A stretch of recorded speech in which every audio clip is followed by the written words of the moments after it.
I don't really care if Foreman stays or goes, but... You're fired.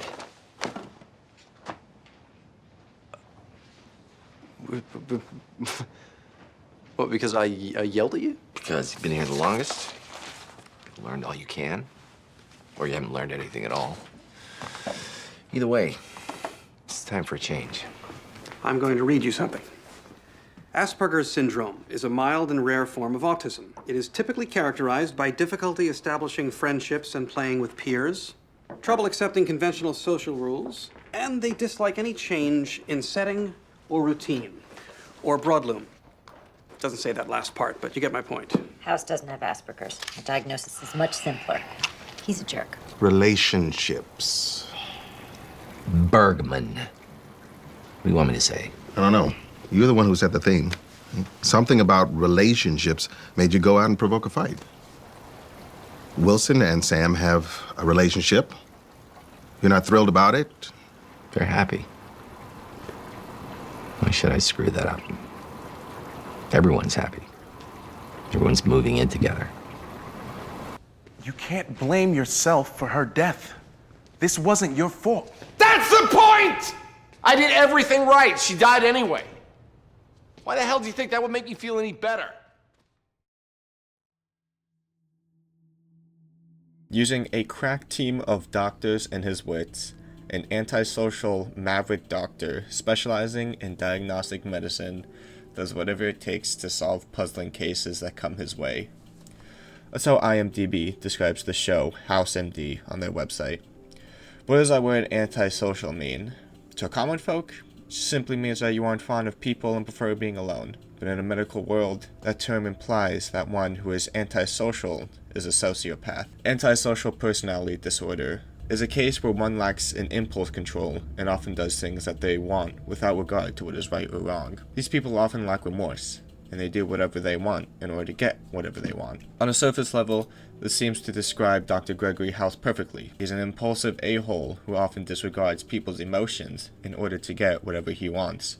He'll manipulate the people closest to him, lie and cheat the law, and has even gone as far as to mentally scar people for the sake of his ego. On a surface level, House is a sociopath, and I may only be a student of psychology, but I believe that this is what the writers of House wanted everyone to believe. The causes are all laid out for viewers, and all we have to do is read them and weep as we watch House destroy relationship after relationship. But as our beloved doctor has done time and time again, we need to think zebras when we hear hoofbeats. For those who don't want their time wasted and want a quick and simple answer, a lot of these symptoms can be comorbid with those struggling from Asperger's syndrome or level 1 autism spectrum disorder, along with the fact that House clearly suffers from chronic pain. He's very secluded, speaks very monotonously, takes things literally, insists things in his life stay the same, and struggles with crowds of people. As for everything else, his drug addiction, due to his chronic pain, can easily explain his lack of social standards and things that other people view as right. For everybody else who wants the full story of why House might have Asperger's syndrome, let me start us off with this very simple quote. Differential diagnosis for a man who always needs to do what's right. So why autism?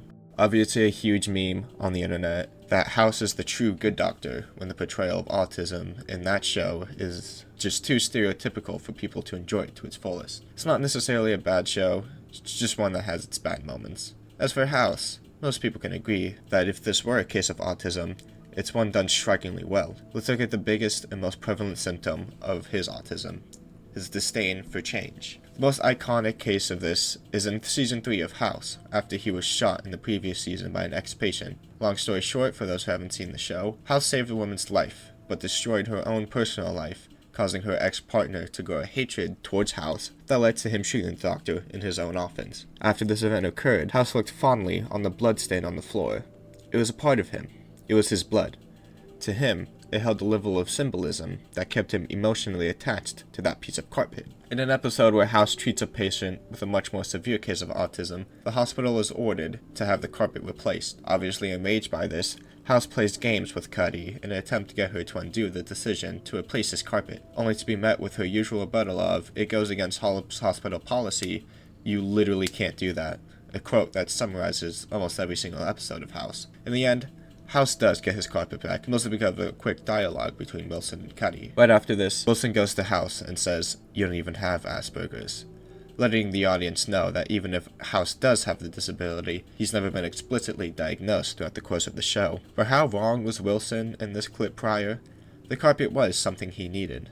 His ability to think was hindered by the fact that his environment was different. He needed that carpet back because it was literally a piece of him. It was stained with his blood. It held symbolism to him. And for that, he simply had to have it. This is very consistent with other cases of Asperger's. Oftentimes, people with the condition strive for nostalgic mementos or often hold on to things far past their expiration date. They can sometimes become trauma bonded to items and refuse to let them go. That broken and chewed up stuffed animal they had as a kid has no reason to be around for most people, but those with Asperger's have a reason beyond "it's important to me" to hold on to it. That stuffed animal is a part of them, rather than just some silly memento. Throwing it away would mean they have become a different person, as they would be throwing away a part of them. And of course, change is difficult. A finer detail about this trait of House comes at the end of this season. House was losing Foreman, and he had just fired Chase, and because of his shenanigans, Cameron wasn't going to stick around either. He saw his team going away and knew that change would be imminent. This strikes up conversation with Wilson where he tells House he knows how uncomfortable he is with change. House, being who he is, denies these accusations of weakness, to which Wilson brings up a plethora of examples of how House has refused change, including a guitar he's had since early high school. It stands out as one of the most prominent things Wilson brought up. The guitar has been around for a while. To House, it's concrete evidence that Wilson is right. His inability to accept change is one of his weaknesses. He stares at the guitar, thinking about the circumstances of his life, and due to the fact that he's forced to change from the team he's had for 3 years, he decides to get a new one. To House, it solves the fact that he's not used to change because he now has a new guitar. But it's not shown that he gets rid of the old one. It's still with him, because it's still a part of him. Obviously, the guitar and the piece of carpet are very small details, but they hold significant value in this DDX. Some people might hardly remember these details, but the biggest part of the show is something everyone will remember throughout its 8 seasons. It's House's team. House decides his characters very meticulously. He doesn't really go for merit, mostly because he has plenty of his own. Instead, he looks for personality. He wants personalities that contrast his own, one that is reckless and cunning. In Chase, he found someone young and naive in the early seasons. In Foreman, he saw someone bold and uptight. In Cameron, he found someone compassionate and caring. All of these were important traits that he lacked and desperately needed. Alone, he could probably easily make a diagnosis, but with these resources he didn't have in himself, he could think of the best way to help his patients get better before it was too late. Even beyond that, they gave him ideas he wouldn't normally think of because they're unique in their own ways. Over the course of the show, House was able to imprint on Chase, making him change from a naive but dedicated doctor to someone as conniving as he is. While it may have not been the initial intent of this character, it added another layer as to why House needed him. He needed someone perceptive to feedback, someone who was willing to become better to overcome his personal challenges. More on those another time. House had the perfect crew of characters, and he was content with how things were going. But once Foreman decided to resign from his position, he realized that change was coming, and he knew it was inevitable. And in House fashion, he self-destructed, firing Chase shortly after and watching Cameron leave because he was too egotistical to admit his situation. Instead of immediately filling their positions, House refused to hire a new team. It was obvious to fans that this was because of his psychological problems, but most chalked it up to it mostly being his ego. It made sense, as he spent most of his time trying to prove how good he was on his own.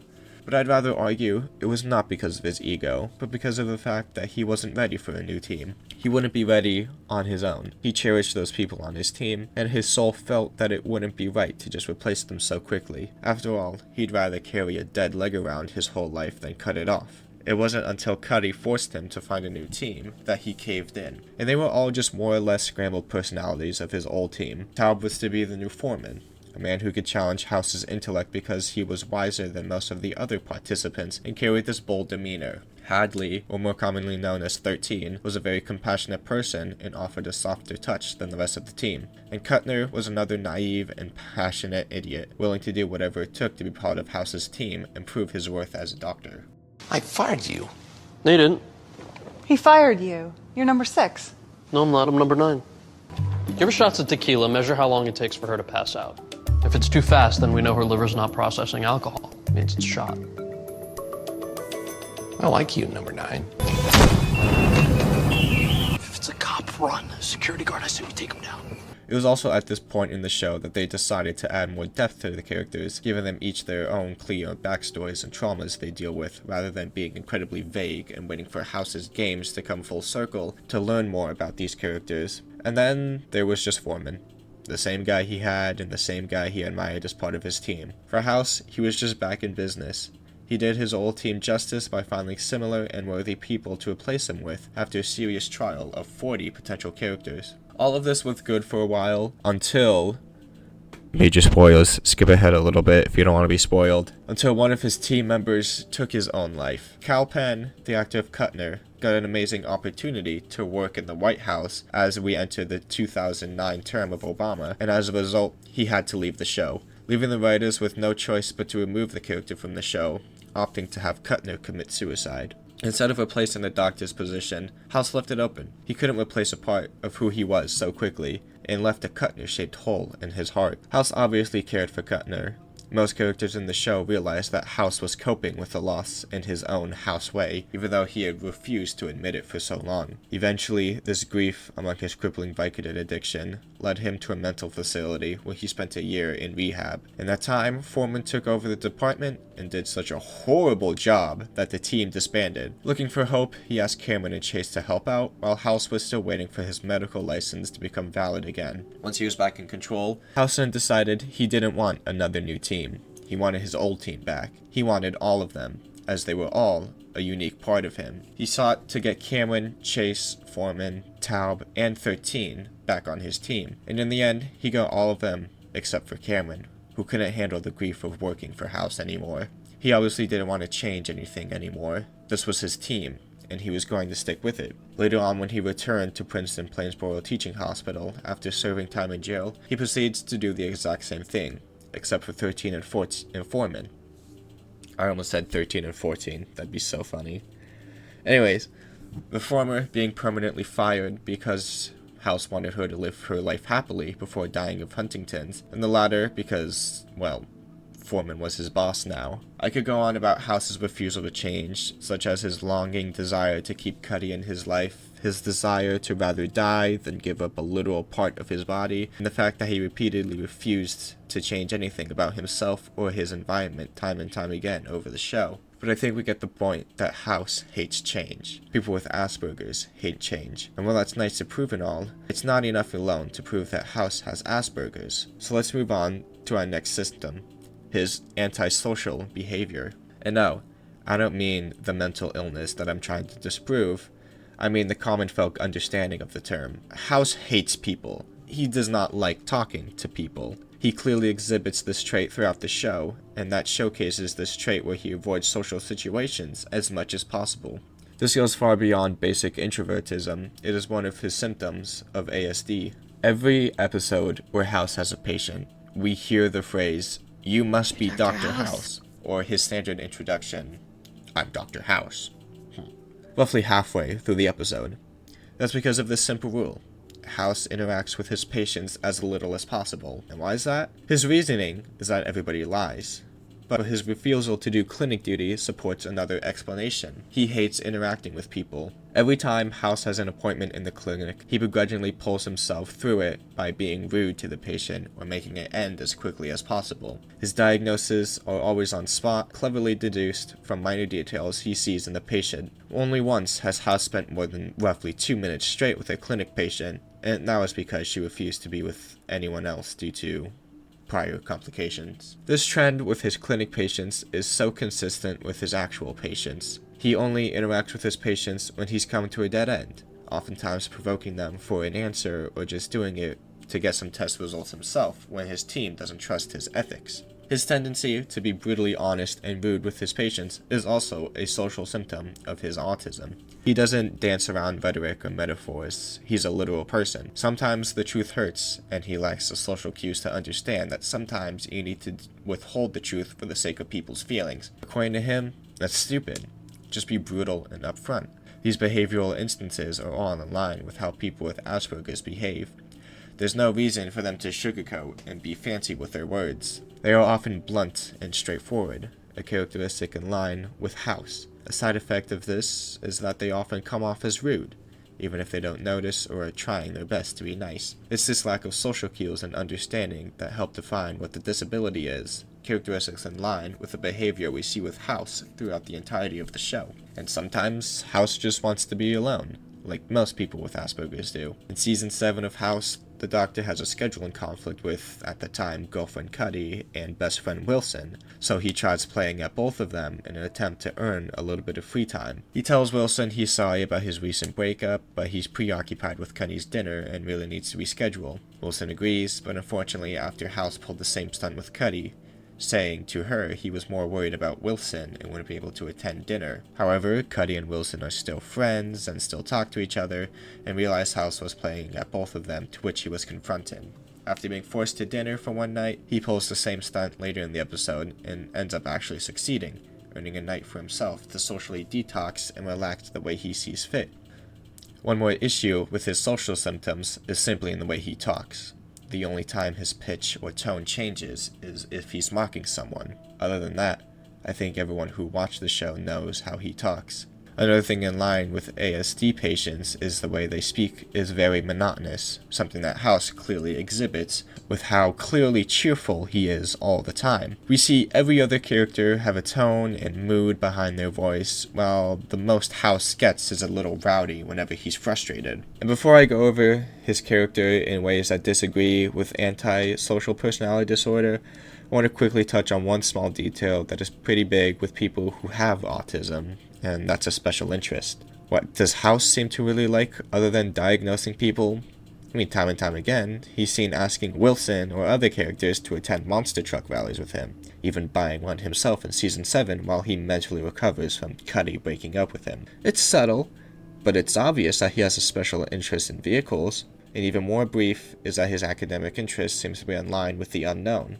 House was originally going to college to study physics in order to research things we don't know. And after he quit Princeton Plainsboro Teaching Hospital to get away from that environment out of fear of relapsing, he states he wants to go into research, another thing in line with his sentiment of figuring things out that no one else knows. He's the last line of defense for bizarre and crazy diseases, because his brain fondly remembers little niche tidbits of information that no one else would know because of his obsessive personality due to Asperger's syndrome. And now it's time to discuss why House doesn't have antisocial personality disorder. While it's easy to chalk these attributes and characteristics up to the fact that he is a sociopath with a drug problem, there are key features throughout the show that say otherwise.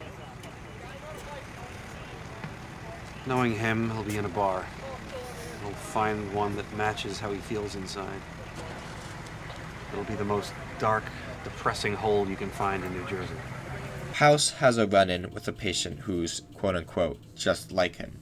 She's a psychopath. Her limbic system is dysfunctional. She looks at House and says, "You're just like me." The writers play this out to let fans believe that she's right, and that House really is some antisocial monster, and that he'll just do whatever it takes, legal/ethical wise or not, to achieve his goal of fueling his addictions and proving he was right. At the end of the day, House wants to be right about his diagnosis because he cares. He's ultimately doing what's right. He's ultimately doing things because he cares about his patient, and he's ultimately someone who's motivated to do it because he's making people better. And this is something that's noted by characters in the show, mostly Cuddy, saying, "You're probably doing this because you care, and I know you care."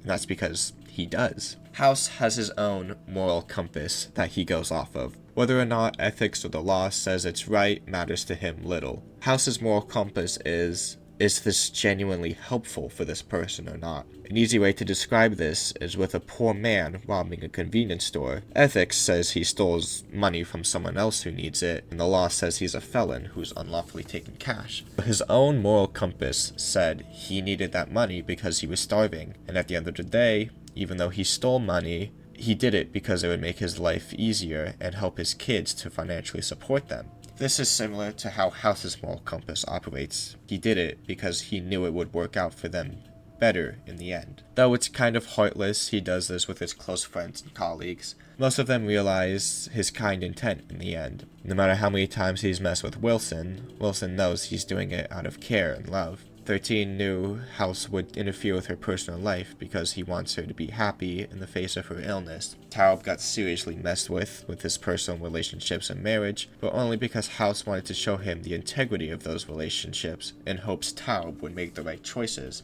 The only reason Cuddy and Foreman kept him at the hospital for so long and fought tooth and nail for his sake was because they knew who they were dealing with. And even though this wild and deranged man was doing crazy, illegal, and unethical things, he did it all for the sake of his patient. Time and time again, we see House risk his job, medical license, jail, and even his own life, all for the sake of saving his patient. A sociopath simply wouldn't do this. They act out of self-interest, doing things House would do for their own benefit. House does it because he cares. Everyone around him knows that he cares. They see he has deep and complex emotions that compel him to do whatever he thinks is right. And when he does absolutely everything right, but still loses his patient, it eats him up inside. The grief he feels from losing patients is intense, something that fans of the show see every time, that he hides from everyone else inside the show. And for the beginning half of Season 7, House sacrificed this ideology because of his relationship with Cuddy. He was ready to do whatever it took to keep her around, and that sometimes questioned his own moral judgment out of fear of how she'd view him. He became nicer to some patients, took safer diagnostic options, and even gritted his teeth about social situations he hated to try and impress his girl. There were clear moments in the show where he acts out of selfless interest, the key trait that antisocial people lack. So, if he's not antisocial, what accounts for his sporadic behaviors that autism doesn't? Well, the answer for this is really easy. House hates change. He despises it. And this caused him to view that his leg would be something he was never ready to give up. And in the end, his wife betrayed him, and his friends around him wronged him. And the chronic pain he feels in his leg is a constant reminder of what they did to him. House became addicted to Vicodin. Not only this, but he became addicted to many other things. They're mostly prominently exhibited in his drug addiction. He tries anything and everything to try to take the pain off. And when confronted about his addictions, he does everything to shrug it off. Any alcoholic can give up alcohol for a month straight just to prove to others they don't have a problem, which is a trait we've seen in House with his several attempts to detox from Vicodin. His biggest addiction is his need to constantly be right. While most of his little games are done with the intent of bettering the lives of his friends and patients, he sometimes does them to fuel his ego. He was once wronged by everyone around him, his pain a constant reminder of this, so he holds this principle that he constantly has to prove to everyone that he's right. While there's no indication of this in the show, I believe he gets a feeling of euphoria that nullifies the pain in his leg whenever he proves someone wrong, or else he wouldn't be so inclined to do it. He has to win every bet people make with him. Losing a bet with Wilson over a boxing match showed to make him spiteful and angry, causing him to lash out in pain over forking over his $50. His negative behaviors are due to his leg pain. Chronic pain can often make people bitter and short-tempered, as they are constantly on edge due to their pain. The pain House felt was so intense that he could hallucinate off of Vicodin and still feel that pain in his leg. This is because half of it became psychological. He held hatred in his heart for the people who put him in this situation, which caused the pain to worsen. The only way he could cure the pain was by getting back at them. Anytime House saw someone living a happy, healthy life, it again made him spiteful, and decidedly made his pain even worse. He couldn't bear to see someone with the perfect life he wished he had, which forced him to act out erratically and do whatever he could to bring them down to his level. The only mental illness he really seemed to exhibit was his severe addiction and his burning desire to make the pain go away. For a short time, he worked these issues out with Dr. Nolan and could manage the pain off of basic aspirin, but when the psychological pain of being dumped by Cuddy absolutely ruined his mental health, he went back on the drugs. He even tried to go back after being scarred by a patient dying in an ambulance with him that he had developed a bond with. House only ever wanted to make his pain go away. It's only human. His antisocial behaviorisms can be boiled down to a man who lives in insufferable pain and just wants it to go away. Each puzzle solved made his leg not hurt, noted with Dr. Nolan near the beginning of Season 6. And each time he fueled his addictions, whether it be drugs, his ego, or his puzzles, the pain would subside. He'd feel good for just a little bit, and what we're left with is a doctor, stricken with his undiagnosed Asperger's syndrome, trying his best to fit in with a society that jams his circle-shaped brain into a square-shaped hole, and that's what makes House truly brilliant. No.